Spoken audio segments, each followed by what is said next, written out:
Two lowly individuals, who prefer to keep the world around them far away from themselves, fall in love.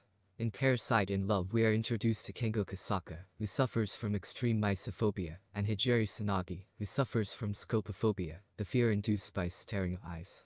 Kasaka's parents committed suicide when he was 8. He stayed alone most of his life. His phobia did not allow him to come into close contact with others.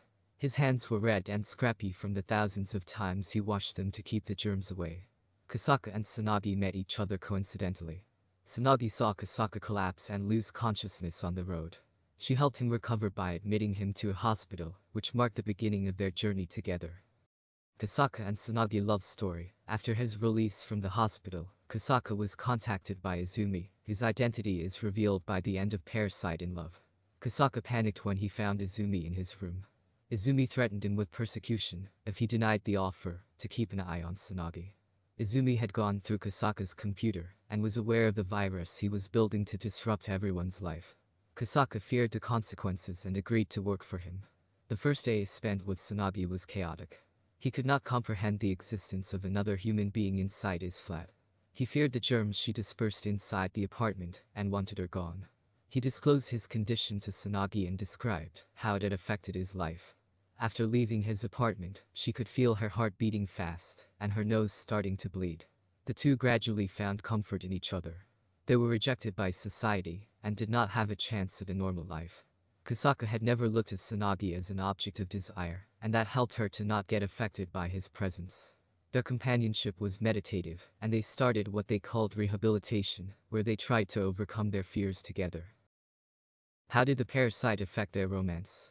At the beginning of Parasiteinlove, Tsunagi talked about a worm inside her head. The worm was behind her phobia and controlled her to an extent.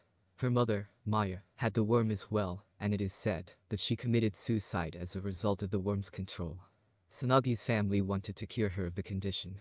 When Kasaka was treated at the hospital, Izumi had studied his blood sample and had discovered that he had the same worm that Tsunagi had.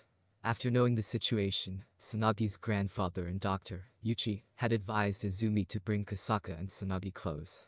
The parasites inside their heads would grow as a result of their proximity, which would make it easier for them to remove them from Tsunagi and Kasaka's bodies. Yuchi's theory was that the parasite was the reason for the host bodies feeling a certain attraction when they met someone else with a similar parasite. This was not love, but rather a way for the parasites to mate and produce eggs. After the eggs are produced, the parasite will make the host suicidal by making them mentally unstable. Basing his research on this mating theory, Yuchi was determined to save his granddaughter from committing suicide. Even though Tsunagi was not against getting treated, she refused to get Kasaka involved in the process. Since her grandfather said that would be impossible, she refused to be treated. The treatment would cause their romance to fade, and Tsunagi was not ready to let go of her love. What does the end symbolize? Tsunagi vanished before the treatment, and Kasaka was able to find her. She took him to the lake, where her mother had committed suicide. She confessed that she would prefer death over losing the feeling of being loved by someone. Even if her feelings were caused by a parasite, she had found comfort in Kasaka, and their life together was happy. Tsunagi would often mention a story of a man who loved cats, but was later found to be affected by toxoplasma, a virus that conditioned him to love cats. Getting treated would have caused him to lose the one thing he had loved the most. Would that treatment truly solve his problem? After all, he had conditioned his life according to his affection. Even if affection is a result of a parasite in action, does that mean that one must get rid of it and lose the one they love? Kasaka was ready to be a part of Tsunagi's journey, even if that would lead to death. He embraced her, and the two kissed, causing the parasites to unite as well. After the screen goes black, we find Kasaka and Tsunagi at the hospital bed. They were forcefully treated by Yuchi. After being released, Kasaka started living a normal life. He worked at an office and had become quite popular for his work. But his life was disrupted when he received a call from Izumi. He was informed about Tsunagi's disappearance. He searched for any contact from Tsunagi and found a letter she had written to him. She wrote it at the hospital, reminiscing about their joyful days, and fearing how those memories would eventually get blurry.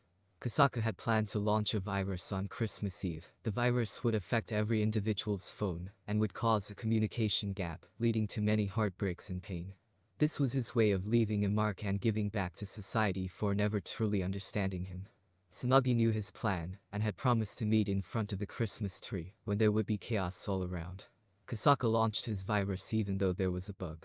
His virus was imperfect, just like him, and he did not care. He waited in front of the Christmas tree, and even though the clock turned 7, there was no visible effect of his virus. Tsunagi stood by his side. She had decided to keep her promise. Just when the two were sharing pleasantries, the world around them went into a state of chaos. While people around them ran, they promised to be with each other no matter what. Meanwhile, Izumi found that Kasaka's blood had an egg. He concluded that the parasites had made it and Tsunagi had an egg as well. Yuchi was shocked to learn the truth, but Izumi commented that human beings and parasites can exist at the same time. He was Tsunagi's father. When Maya committed suicide, Yuchi chose to not treat him to see what the death of a potential parasite would do to another. Izumi said that he was proof that coexistence is possible, and that he still loved Maya, and never truly searched for another potential mate, or tried to commit suicide. Parasiteinlove is an unusual love story with elements of science and drama. By the end of the film, it conveys the message that people turn suicidal when they are forced to fall out of love. It was not the parasite that caused death, but rather the loneliness that one felt when one lost the feeling of being loved. Blaming the parasite for the rising number of deaths caused by suicide is an easier way than addressing the deep-rooted cause of the same. The extremely problematic treatment of mental health issues by society at large is what the film arrives at the